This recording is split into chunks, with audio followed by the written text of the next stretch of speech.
अंबाजोगाई येथील सह दुय्यम निबंधक कार्यालयातील दुय्यम निबंधक वर्ग 2 या पदावरून नागनाथ रामराव बोधने हे 32 वर्षाच्या प्रदीर्घ सेवेनंतर दिनांक 30 जून रोजी सेवानिवृत्त झाले. त्यांच्या सेवानिवृत्तीच्या निमित्तानं अंबाजोगाईकरांच्या वतीनं सेवापूर्ती कार्यक्रमात त्यांना सन्मानित करण्यात आलं. कार्यक्रमाच्या अध्यक्षस्थानी ज्येष्ठ दस्तलेखक जी.डी. थोरात हे होते, तर व्यासपीठावर सत्कारमूर्ती नागनाथ बोधने व त्यांच्या अर्धांगिनी उपस्थित होत्या. यावेळी बोधने यांचा सन्मान मान्यवरांच्या हस्ते करण्यात आला. नागनाथराव बोधने बोलताना म्हणाले की बीड जिल्ह्यानं मोठ्या प्रमाणात मला प्रेम दिलं. सेवेत असताना कधीही कुणावर रागावलो नाही किंवा कोणाला टाकून बोललो नाही. अंबाजोगाईशी माझं नातं जवळपास 1993 पासूनचं आहे. जे प्रेम मला अंबाजोगाईनं दिलं ते प्रेम माझ्या गावानं सुद्धा दिलं नाही असं सांगत ते भारावून गेले. तुमच्यासोबतचा प्रत्येक क्षण आणि आठवण आता सोबत घेऊन जात आहे. जे काम करा ते निष्ठेने आणि प्रामाणिकपणाने करा असं सांगितलं. यावेळी कार्यालयातील सर्व अधिकारी कर्मचारी बोधने यांचं कुटुंबीय उपस्थित होता. प्रारंभी थोरात कुटुंबियांच्या वतीनं नागनाथ बोधने यांचा सत्कार जी.डी. थोरात, बाळासाहेब थोरात व इतरांनी केला. त्यांना पुढील आयुष्यामध्ये त्यांच्या हातून असंच सत्कार्य घडो व त्यांना दीर्घायुष्य लाभो अशी सदिच्छा उपस्थित मान्यवरांच्या वतीनं देण्यात आली. वार्ता न्यूजकरिता परमेश्वर गित्ते, अंबाजोगाई, जिल्हा बीड. चेक केला का तुमचा अकाउंट आहे जीवनाचा बॅलन्स कोणाकडे? तर अशात सांगा आपण जीवनाच्या बॅलन्स मध्ये आधी काय जमा करतोय, जमा काय करतोय. एक गोष्ट आता सांगू इच्छितो. मला हे का आम्ही एका ट्रेनिंग मध्ये गेल्यावर ही गोष्ट सांगितलेली आहे. मॅडम तुम्हाला इथे माहिती असेल जवळपासच जीवनाचा बॅलन्स कसं होतं. ज्यावेळेस म्हणून जन्माला येतो त्यावेळेस आई वडील आपल्याला जीवनाच्या बॅलन्स मध्ये पहिलं मार्गदर्शन ती बँक जमा होते.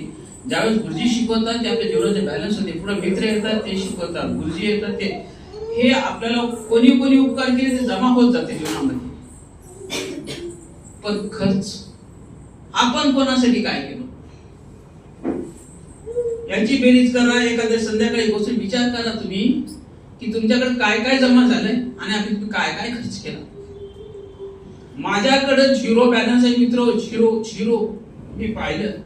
मी काहीच देऊ शकलो नाही कारण मी पण सकाळी उठायचं नोकरीला. सकाळी उठायचे कोणासाठी काय केलो. तुम्ही काय शेतकऱ्याला जा, एखादा शेतकरी मुलगा गरीब असेल बिचारा आपण तो या जेवायला घ्या आपण आपल्याला बाहेर भेटत नाही.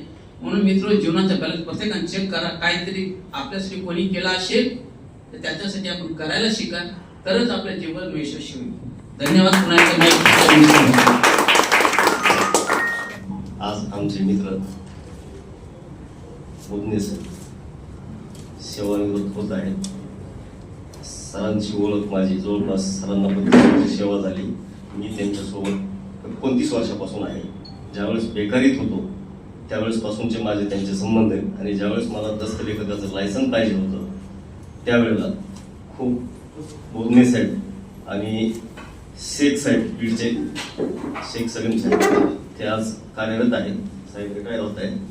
ह्या दोघांनी अनमोल मार्गदर्शन करून मला ह्या खुर्चीवर जे बसवलं ते साहेबांनी बसवले. त्यामुळं आणि त्याच्यानंतरही योग्य वेळी योग्य मार्गदर्शन करून आज ते माझे गुरुच आहेत. त्या पद्धतीनं आजपर्यंत वागत आलो आणि त्यांच्यापासून एक शिकलो. कितीही अडचण आली, कशीही वेळ आली, कितीही वाईट वेळ आली तरी चिडू नको, रागवू नको. त्याला कसं हँडल करायचंय ते शांत डोक्याने दोन्ही बाजू समजून घेऊन ते मॅटर हँडल करा. लोकांचं काम यशस्वी करा. ह्या गोष्टी त्यांच्यापासून आपण खूप काही शिकलो. पूर्वी तर आपण करत होतो पण ते इथं 2.5 वर्षाच्या काळात आल्यापासून 2.5-3 वर्षाच्या काळामध्ये आल्यापासून बरंचसं काही जे राहिलं होतं ते शिकून निघालो आपण. आणि आज माझी पहिलीच वेळ नाही बोलायची, कधीही बोलत नाहीये. आणि आज एवढीच प्रार्थना करतो ईश्वरचरणी की साहेबाचं पुढचं आयुष्य त्यांच्या सगळ्यांचं ईश्वरचरणी प्रार्थना करतो की चांगलं उदंड आणि व्यवस्थित होतं.